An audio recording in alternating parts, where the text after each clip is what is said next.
E Jesus, chamando uma criança, disse-lhes: em verdade vos digo que se não vos converterdes e não vos tornardes como criança, de modo algum entrareis no reino dos céus. Portanto, aquele que se humilhar como esta criança, esse é o maior no reino dos céus. E quem receber uma criança tal como essa, em meu nome, a mim me recebe. Qualquer, porém, que fizer tropeçar a um destes pequeninos que crê em mim, melhor lhe fora que se lhe pendurasse ao pescoço uma grande pedra de moinho e fosse afogado na profundeza do mar. Versículo 10. Vede, não desprezais a qualquer desses pequeninos, porque eu vos afirmo que os seus anjos nos céus veem incessantemente a face de meu Pai Celeste, porque o Filho do Homem veio para salvar o que estava perdido. E aí Jesus termina de uma forma triunfal esse bate-papo com os seus discípulos, dizendo: o que vos parece, se um homem tiver 100 ovelhas, e uma delas se extraviar, não deixará ele nos montes as 99, indo procurar a que se extraviou?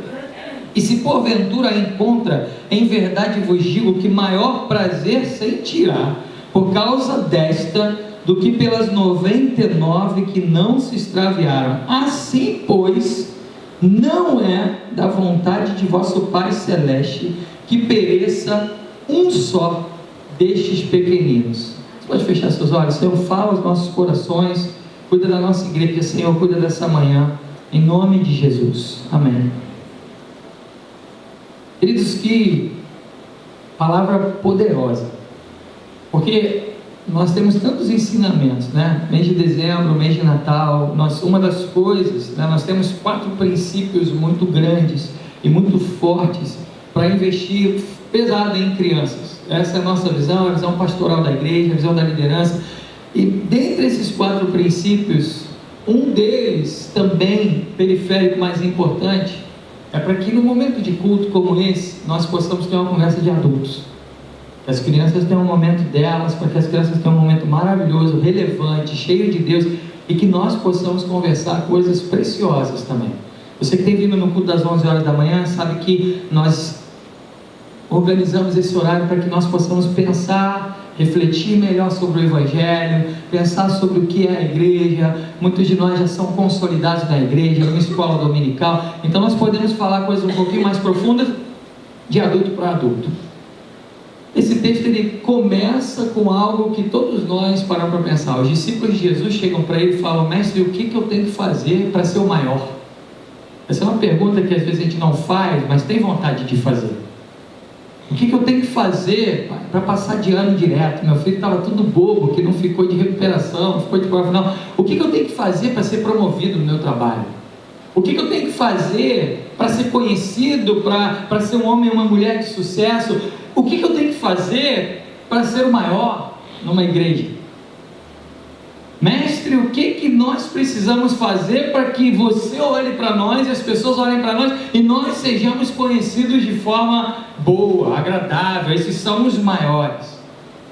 E Jesus, daquela maneira dele única, maravilhosa e paradoxal, pega o oposto do que seria ser reconhecido como maior, porque nessa sociedade, ainda muito mais do que hoje, eu vivi os últimos 7 anos da minha vida, antes de vir para cá, em uma sociedade que não valoriza 2 extremos das faixas etárias, e isso é oficial. Vivi na Europa, especificamente na França. Eu não digo que é assim em toda a Europa, mas na França é assim. Os franceses, eles dizem isso para que ninguém tenha dúvida, que não valorizam crianças e idosos. Ele diz: olha, a França não é preparada e nem vai se preparar e nem privilegia crianças e idosos. Eu tive que conviver com um filho crescendo, outro filho nascendo, e aonde para mim eu estava tendo uma criança, e na sociedade que eu vivia eu tinha um mini adulto. E a vida era ter um mini adulto. Se meu filho desse 3 passos a mais, 3 horas da tarde, no meu apartamento, e corresse, o vizinho já interfonava e já ligava, e já falava: ah, que barulheira é essa? Tal. E podia ser 3 horas da tarde, num dia de semana. É assim que a gente vive. Você chega com Meu sogro teve uma experiência lá comigo, ele vai lembrar disso. Você chega com um carrinho de bebê num restaurante, em primeiro lugar as pessoas te olham de cara feia, porque você vai atrapalhar todo o movimento daquele restaurante. Segundo lugar, ninguém está nem aí para onde você vai botar aquele carrinho. Era melhor que você não estivesse lá. Meu sogro quase arrumou confusão no restaurante, que o garçom olhou a gente entrando, olhou o carrinho, era como se, assim, persona não grata. Essa é a vida, né, do francês. Não tem espaço, as pessoas estão acostumadas a morar no 6º andar sem elevador. Você descobre que a pessoa melhorou de vida quando ela vai baixando de andar. Então assim, a pessoa quando casa, mora num apartamento de 29 metros quadrados no 6º andar sem elevador. Quando ela vai melhorando de vida, ela vai baixando o andar. Se ela mora no 3º andar, você sabe que ela ganha melhor do que o que mora no 6º. É mais ou menos assim. E aí você imagina, não tem onde botar carrinho, não tem onde subir com o meu carrinho, e aí ter filhos já é um problema, enfim. Por que eu estou falando isso? Porque nessa época bíblica era bem pior. Bem pior. Mulheres e crianças não eram contados. Principalmente meninas, né? Se não fosse um menino, era uma alegria para a família por causa da hereditariedade da herança judaica, mas uma menina então era menosprezada. E Jesus vem e pega aqueles que eram os inferiores e começa a trazer exemplos de quem quer ser o maior pela inferioridade. Ele fala algumas coisas para nós. Desde o início do seu ministério ele faz isso. Ele não se contradiz. A primeira coisa que ele fala é essa: em verdade vos digo que se não vos converterdes e não vos tornardes como crianças, de modo algum entrarei no reino dos céus. A primeira afirmação dele faz a gente no mínimo parar para pensar, porque nós somos adultos responsáveis, com vidas estabilizadas ou não, com vidas estáveis ou não, mas precisa aparentemente ser. E quando a gente pensa numa criança, é tudo muito lúdico, é tudo muito simples, é tudo muito bacaninho, qualquer coisa a gente já bota aquela lágrima no rosto, porque tem emoção envolvida, mas a gente não tem uma pressão, mais ou menos, como eu falava no culto da manhã, as crianças do século 21 estão sofrendo pressões que não deveriam. Eu vou dar um exemplo para vocês. O meu filho gosta de futebol, e nós começamos a jogar futebol no clube do Fluminense, que é perto da nossa casa, e fomos para a escolinha do Fluminense. E o técnico falou: olha, leva ele no treino da equipe, porque ele leva jeito, tá? Bota ele lá para treinar. Eu cheguei no treino, e se dependesse de mim, minha esposa concordou comigo, a gente tomou a mesma decisão, eu não voltaria mais no treino com meu filho. Por quê? Porque eram crianças de 6, 7 anos tratadas como a esperança financeira das famílias. Os pais, os avós vinham lá do outro lado da cidade, de outras cidades, e botavam uma pressão no filho. Era como se quando uma criança de 6 anos de idade errasse um passe de futebol num treino, ao invés do técnico reclamar, a criança olhava para o pai, porque sabia que da visão do pai ia vir um olhar de reprovação, ia falar: você está desonrando, e ele ficava desesperado. Eles entravam com nervosismo que eu nunca vi. Eu falei: eu não quero isso para o meu filho.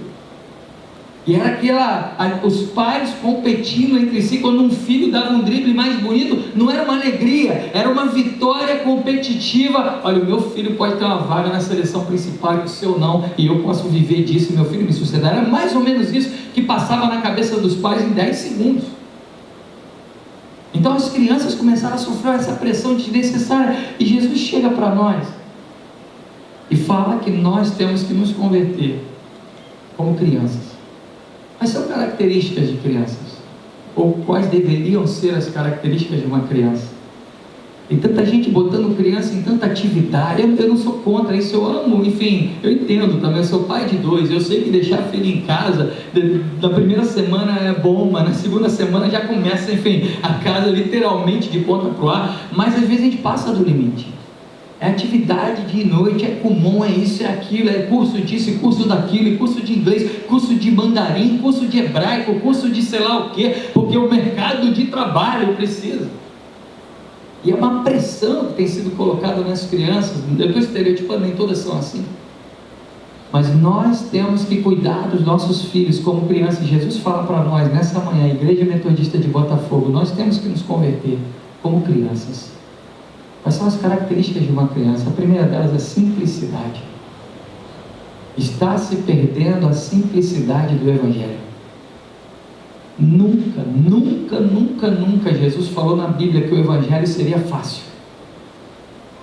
Aquele que quer me seguir, negue-se a si mesmo, tome a sua cruz. Mas nunca Jesus falou na Bíblia que o Evangelho seria complicado do jeito que é hoje.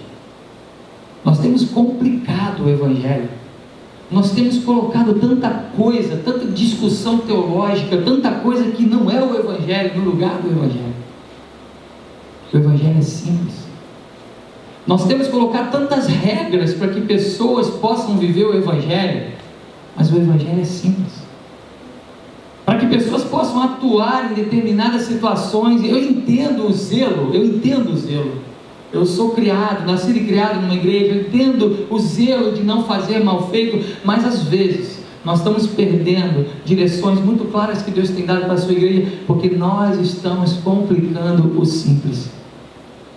Você precisa do curso tal, depois do curso tal, depois do encontro, depois do pós-encontro, depois do pós-doc do encontro, depois disso, para você poder dizer que é crente. E nós estamos esquecendo de dizer que o sangue de Jesus, que é maior do que nós, queridos, eu amo a minha igreja, eu amo a igreja metodista, mas eu sempre falo isso não é repetição, isso é ênfase. O sangue de Jesus foi vertido na cruz pelos batistas, pelos presbiterianos, pelos assembleianos, pelo pessoal da Nova Vida, pela igreja do Nazareno, pela igreja católica, pela igreja metodista. O sangue de Jesus corre pela sua igreja, por todos aqueles que dizem: eu entendo que Jesus é o Senhor e Salvador da minha vida, amém? A simplicidade do Evangelho precisa ser resgatada. Nós precisamos entender que às vezes nós colocamos tanto enfeite, tanta maquiagem, tanta coisa, e o Evangelho puro e simples tem sido apagado. Que nós possamos nos converter como crianças. Crianças, além de simples, são indefesas. Anteontem meu filho foi dormir na casa de um casal, um grande amigo nosso, filhos da Cláudia, do bispo Paulo, irmão Ângela e Evandro. Fomos levar lá, e aí o Pedro tem 9 anos, mas o Ianzinho tem 4, e fica sempre aquela: será que vai dar certo? Será que ele não vai chorar na hora de dormir? Será que ele não vai dar trabalho? Porque a gente sabe que uma criança de 4 anos, ela é indefesa, e tem que ser. Nós vamos crescendo e vamos criando cascas, armaduras, mecanismos de defesa contra fofoca, contra comentários, contra raiva, contra ciúme, contra inveja, contra isso, e nós vamos nos armando dessas coisas, o que em alguns momentos é necessário, mas quase nunca é bom, porque o Evangelho de Jesus é para crianças simples, crianças indefesas, que precisam de um protetor, que precisam de alguém que as proteja. Sabe, o ser humano tem se colocado, tem se armado, é um Robocop, né? Nós somos um Robocop ambulante, que vai se armando de tanta coisa, que não se dá o privilégio de dizer: eu não sei, eu não tenho a resposta para isso, eu não sei fazer, eu preciso aprender, eu não sei caminhar. O ser humano não tem tido a oportunidade de dizer: eu não sei conduzir bem o meu casamento, se não for a presença do Espírito Santo na minha casa. O ser humano não tem tido o privilégio de dizer: eu não sei conduzir as minhas finanças, se o Espírito Santo não estiver comigo. Nós precisamos baixar a guarda, nos colocar numa posição de criança. Sabe a criança que você pega uma nota de 100 reais, bota aqui, bota 10 notas de 2 reais do lado, e pela quantidade você fala: qual que você quer? Ela mete a mão nas 10 de 2, porque é mais. Ela não tem noção. Ela não tem a noção de adulto que a gente tem, mas ela tem a ingenuidade, ela é indefesa, ela precisa de proteção. Nós temos nos colocado numa situação em que ninguém pode ver os nossos erros. Eu estava na França, eu caminhei com um casal.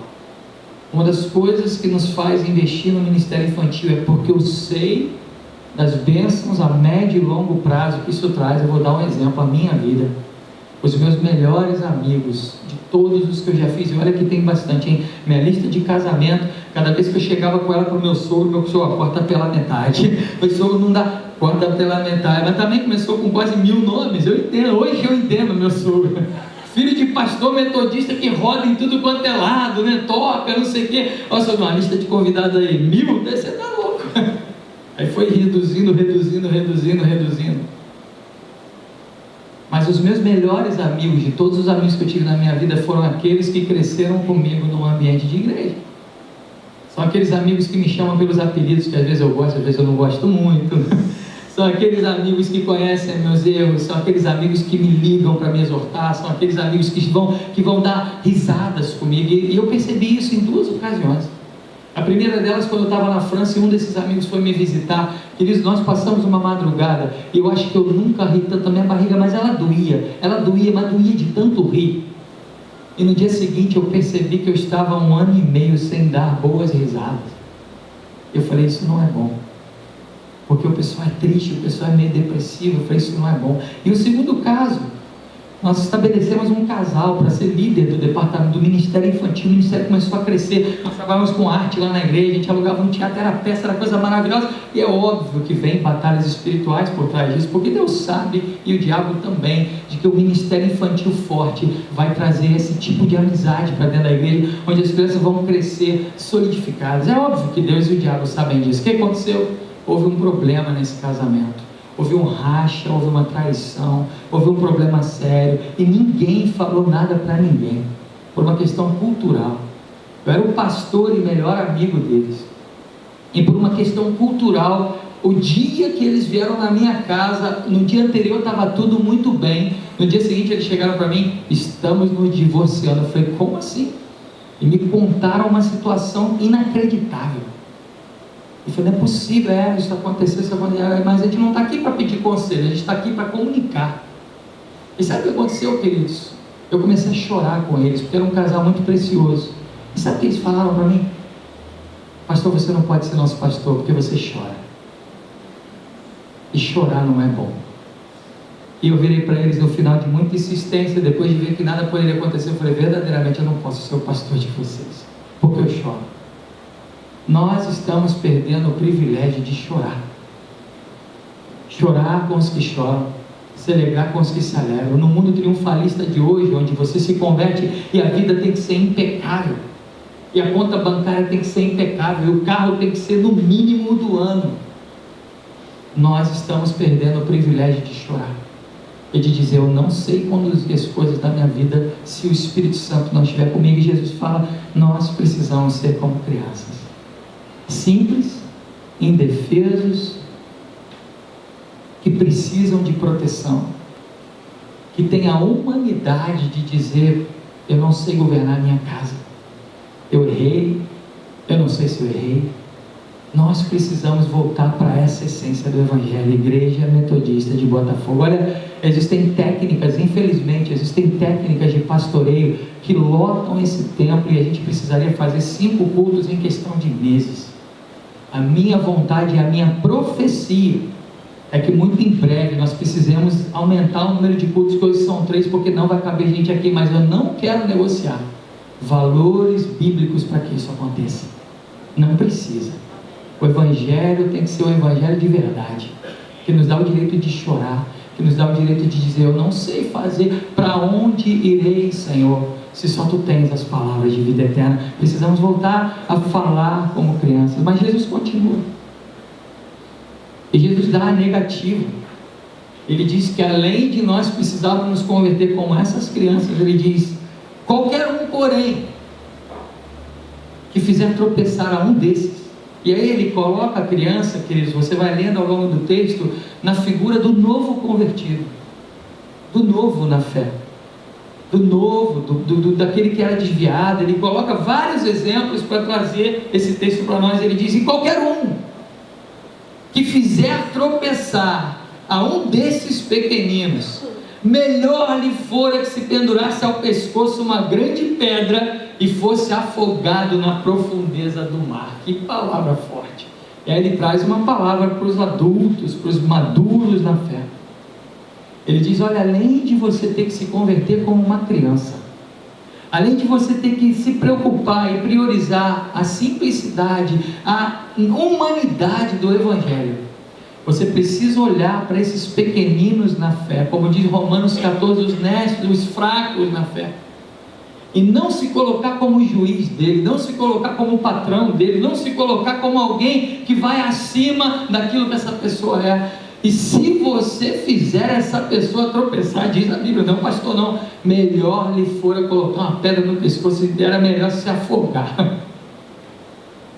Nós precisamos, além de ser como crianças, cuidar daqueles que chegam numa igreja e que não entendem nada do Evangelho, que são crianças espirituais. Nós precisamos amar, cuidar e ser homens e mulheres de motivo de inspiração para essas crianças. Eu costumo dizer, quando eu preparo jovens para o casamento, o seguinte: olha, falo para o homem, falo para a mulher. Eu falo assim: se vocês tiverem um filho e a sua mulher um dia virar para o seu filho e falar para ele: se você for como seu pai, tá bom? Você é um cara bem sucedido no seu casamento. Se você tiver uma filha e o marido do casamento virar para a filha e falar: olha, se você crescer e for como a sua mãe, você está bem, você é bem sucedido no seu casamento. Não é fácil isso. Tem mulheres, tem mães e tem pais que olham para os pais e para os maridos e falam: eu não quero que meu filho seja como o pai, eu não quero que minha filha seja como a mãe. Não é verdade? Ou é só na minha família que acontece isso? Mas o que Deus fala para nós é que nós devemos ser exemplo. Sabe por que eu estou falando isso? Nessa igreja aqui, irmãos, graças a Deus isso não existe, só nas outras, graças a Deus. Tem igreja, irmãos, tem igreja, essa aqui não, mas tem igreja, que a pessoa entra na igreja cheia de amor pelo Espírito Santo, cheia de vontade de viver o Evangelho, e vem um crente maduro na fé e joga um banho de água fria na vida. Você vai se decepcionar, hein? Cuidado, hein? Cuidado com fulano. Ih, esse ministério, isso aí não é bom para você não. Não entra nisso aí não. Ih, aí é muita fofoca. E aí, sabe, a pessoa começa a minar. Graças a Deus nessa igreja não tem isso, né, irmãos? Aleluia. Aqui só tem maduro na fé. Mas tem igreja, irmãos, que tem esses negócios por aí. Uma vez eu estava numa reunião de liderança de uma igreja, e eu nunca me esqueço disso. E aqueles códigos, né? Nós metodistas gostamos de complicar o simples às vezes, né? Uns códigos que só a gente entende, às vezes nem a gente entende. É a clã, é uma AD, é a Codian, é a Corean, é a Cruz Clan. Não, Cruz Clan não, irmão, graças a Deus. Mas não temos nossos códigos aí, que é difícil de entender esse negócio.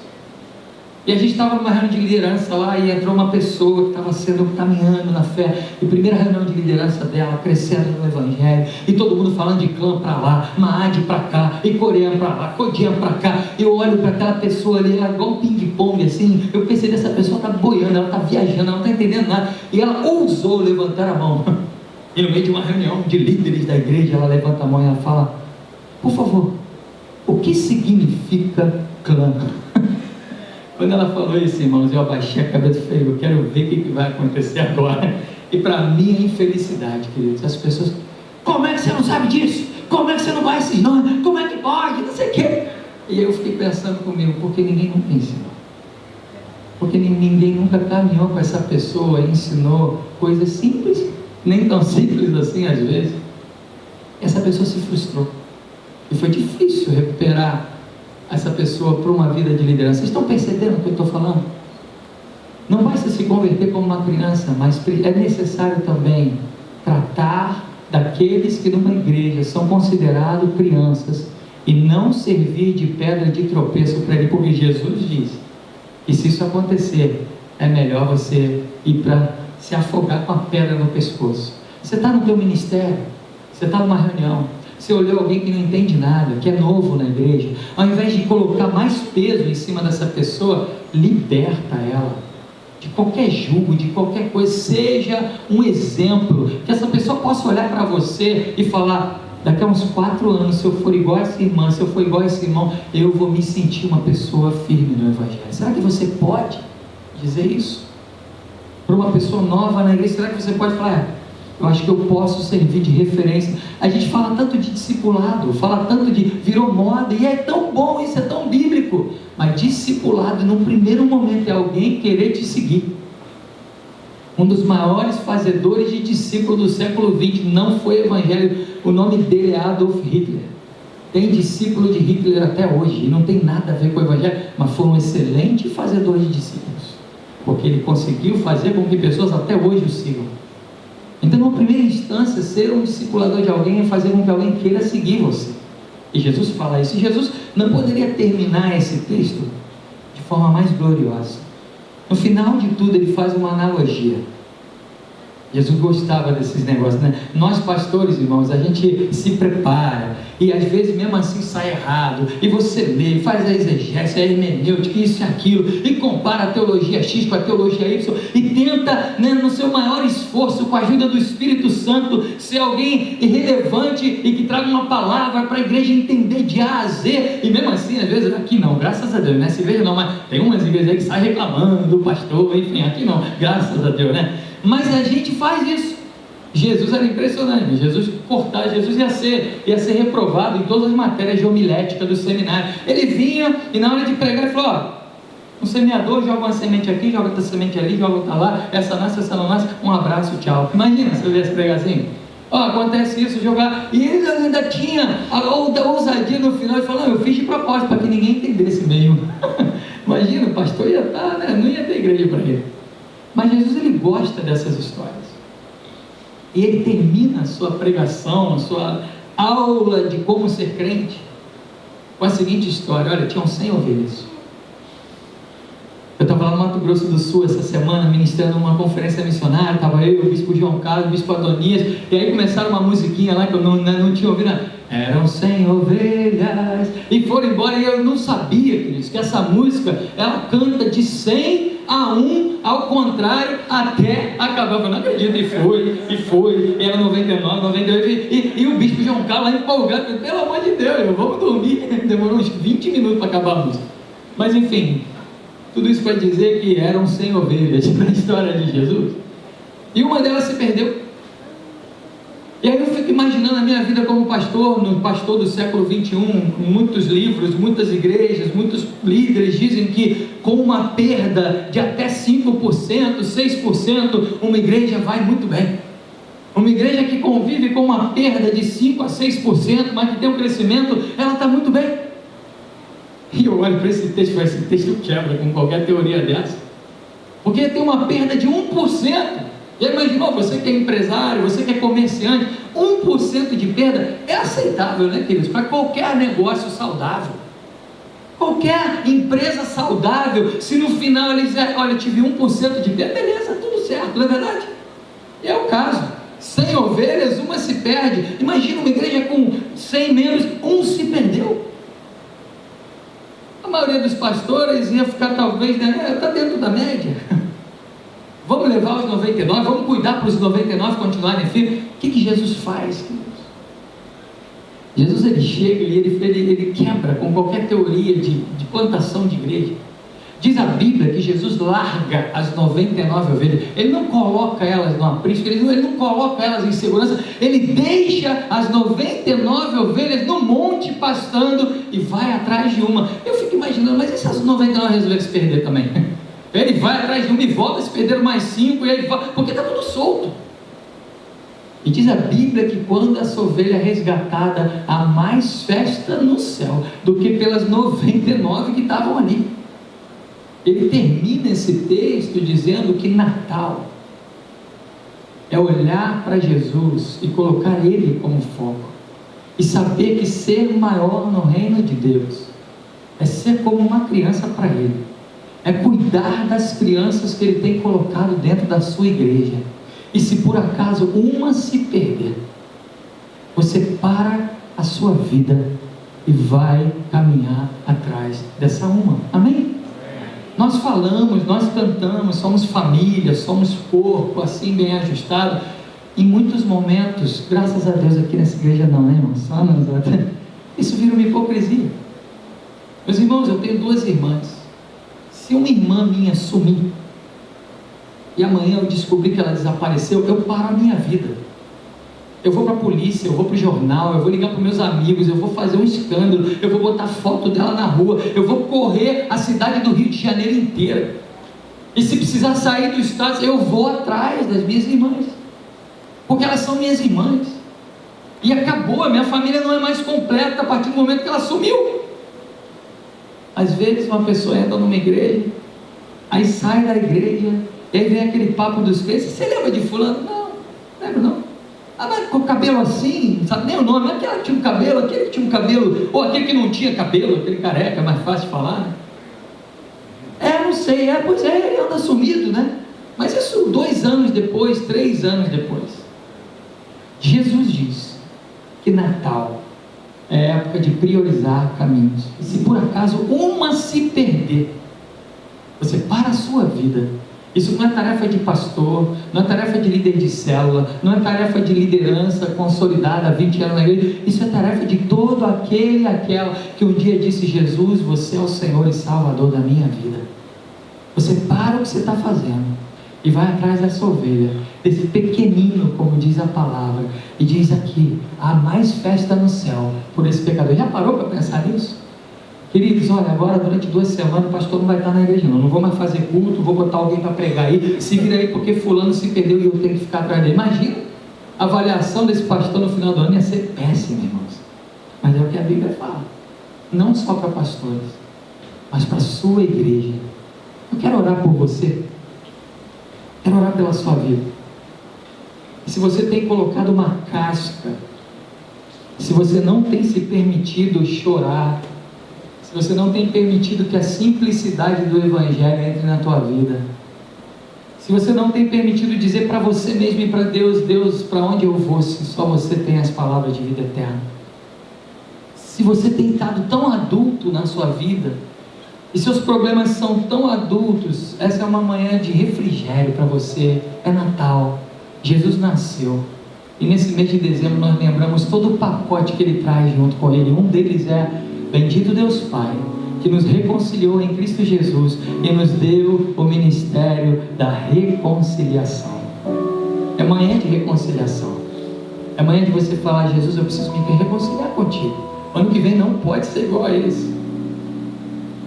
Se você precisa tratar melhor as crianças que Deus colocou na sua vida, aquele cara do teu trabalho, aquela mulher do teu trabalho que fala palavrão, que trai marido, que trai esposa, que fala mal de crente, se você precisa tratar melhor essas pessoas e ser exemplo de discipulado, que você venha para que você cuide dos pequeninos e receba pequeninos, como diz a Bíblia.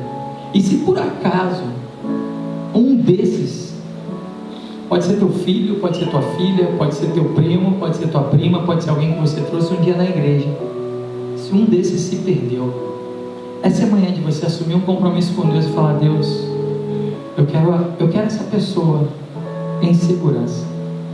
Deus, eu quero orar por essa pessoa, eu quero orar pelo meu filho, pela minha filha, eu quero orar pelo meu primo, eu quero orar por essas pessoas que se perderam, porque elas valem mais do que o orçamento da minha igreja, elas valem mais do que as obras que nós fazemos aqui. Isso aqui é tudo bom, queridos, nós queremos ampliar, e eu, pastor de vocês, que vocês são lá, que vocês conhecem meus sonhos, mas isso não vale mais do que uma vida se rendendo aos pés do Senhor, amém?